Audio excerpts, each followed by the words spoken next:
Представяме ви играта Трилиза. Здравейте! Аз съм Ана и ще ви покажа как се играе Трилиза.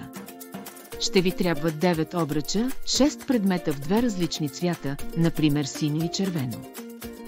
Играчите се разделят на два отбора в две линии. На 5 метра от играчите има 9 обръча, поставени на земята, и 6 предмета в два различни цвята, по един за всеки отбор.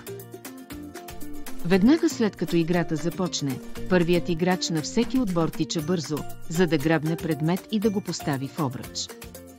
След това тича обратно към отбора си, пляска ръката на втория играч, който трябва да постави втория предмет в друг обръч. Играта продължава по този начин, докато един от отборите не създаде трилиза, т.е. 3 предмета от един и същ цвят подредени във всяка посока.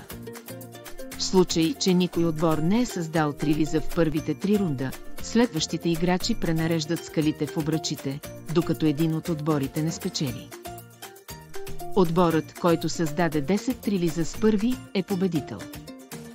Играйте колкото кръга поискате. Насладете се на играта.